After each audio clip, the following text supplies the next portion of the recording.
Հայաստանի և Իրանի միջև զորավարժություններ են ընթանում հայ-իրանական սահմանի մոտակայքում։ Սա տագնապահար է իհարկե արել ամբողջ Ադրբեջանը և հակահայկական և հակաիրանական ամբողջ երկրներում, խոսակցությունները սրա մասին են, բայց սա նախապատրաստություն չէ ինչ-որ մի պետության դեմ, սա հակաահաբեկչական զորավարժություն է։ Հայկական որոշ քաղաքագետեր պնդեցին հետևյալը, որ Հայաստանի և Իրանի այս զորավարժությունները միտված են Ադրբեջանին զգուշացնելու, որ եթե հարձակում լինի Սյունիքի վրա, ապա իրանական կողմը նույնիսկ կարող է միջամտել դրան և ռազմական օգնություն ցուցաբերել Հայաստանի Հանրապետությանը։ Այն, որ Իրանը արդեն մի քանի 100 անգամ ասել է, որ Սյունիքի մարզը իրանց համար կարմիր գիծ է, դա չի քննարկվում։ Հետևաբար, եթե կարմիր գիծ է, Իրանը նաև պետք է ամեն ինչ անի, որ չխախտվի այդ կարմիր գիծը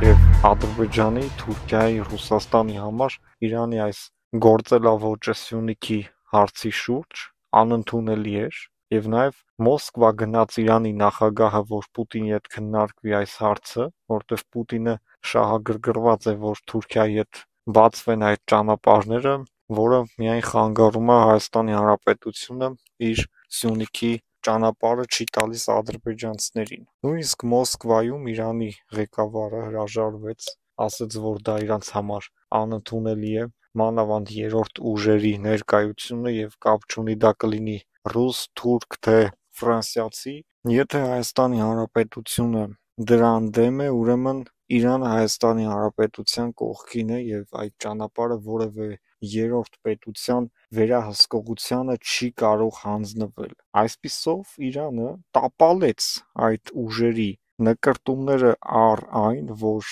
կբացվի միջանցք, Ադրբեջանը կհասնի Նախիջևան Հայաստանի տարածքով, նաև երեկ Ալիևը հայտարարեց հետևյալը, որ իրանց արդեն Իրանը տվել է համապատասխան տարածք ճանապարհի և կառուցվում է համապատասխան ճանապարհ, որով Ադրբեջանը կապվելու է Նախիջևանի Հանրապետության հետ։ Այսինքն իրանք հույսը կտրել են, որ Հայաստանից կստանան ճանապարհ և հույսը կտրել են հենց Իրանի շնորհիվ։ Եվ այսօր, որ չկա պատերազմ Սյունիքում, ինչ-որ մի մասով նաև Իրանն է դրա գլխավոր հովանավորը իր սարսափելի դեմքով, որից վախենում է հենց Ադրբեջանը և նույնիսկ Թուրքիան։ Նույնիսկ այսօր, որ նայում ես Միացյալ Նահանգների վերաբերմունքը Իրանի նկատմամբ, հասկանում ես, թե ինչպիսի սպառնալիք է Իրանը որոշ պետությունների համար։ Իհարկե ինքը ահաբեկչական երկիր չէ, ուղղակի Միացյալ Նահանգները չի ցանկանում, որ Իրանը ունենա միջուկային զենք, և հետևաբար իրանք նաև նոր թշնամիներ չեն և շատ շուտվա թշնամիներ են մանավանդ Թրամփի հետ, ու շատ լավ կլինի Ամերիկայի համար, որ Իրանը չունենա միջուկային զենք։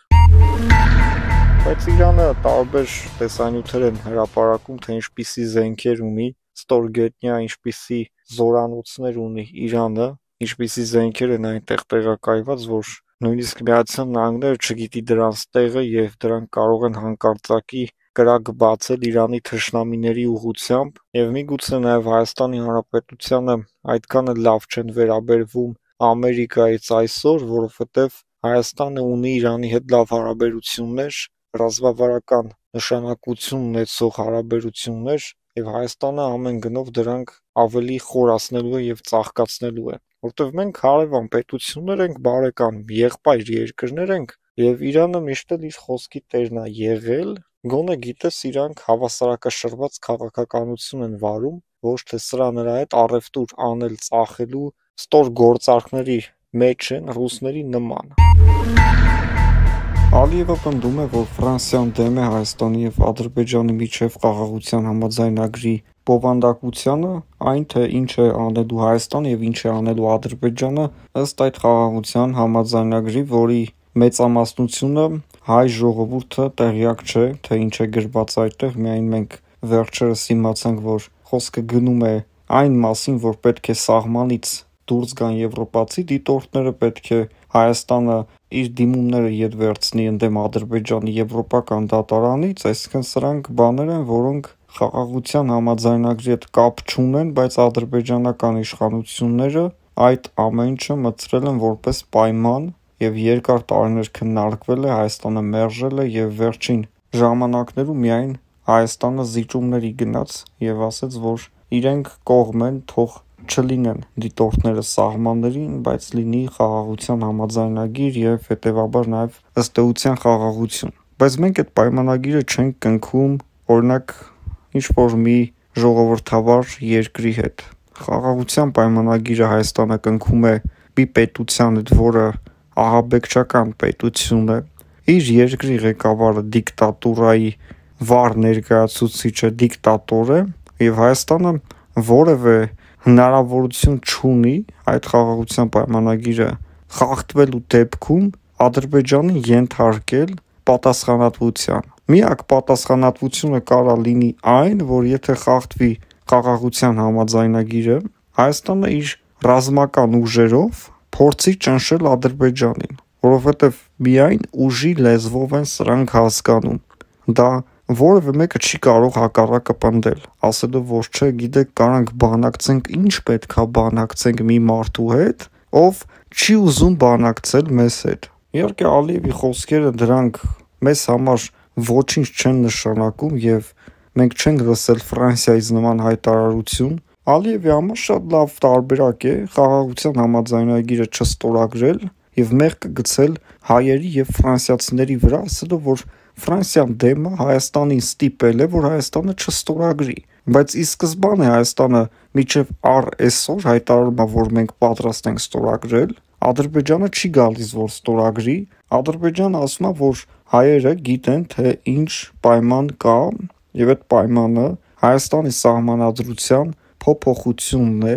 անկախության հռչակագրի հիման վրա ստեղծված սահմանադրությունը պետքա փոխվի։ Հայաստանի Հանրապետության որևէ քաղաքացի Ադրբեջանի պահանջով սահմանադրության փոփոխության մասին քվեարկությանը չի քվեարկի այո, որովհետև դա ինքը կենթադրի Ադրբեջանի պահանջի կատարում եւ Հայաստանի որևէ քաղաքացի Ադրբեջանի պահանջի կատարում չի կարող իրականացնել։ Սա նաեւ գիտի իշխանությունը եւ գիտեն, որ եթե վաղը դնեն սահմանադրության փոփոխություն, նույնիսկ հանուն խաղաղության, եթե դա պետքա լինի Ադրբեջանի պահանջով, դա ժողովուրդը մերժելու է։ Այնպես որ Ադրբեջանի ղեկավարությունը պետքա համակերպի կամ այս պայմաններում ստորագրվում է խաղաղության պայմանագիր կամ չի ստորագրվում խաղաղության պայմանագիր եւ այն ինչ որ կա մնում է այդպես եւ վերջում կամ մենք իրանց կջարդենք կամ իրանք մեզ կջարդեն, բայց ըստ էության մեր տարբերակը ավելի հավանական է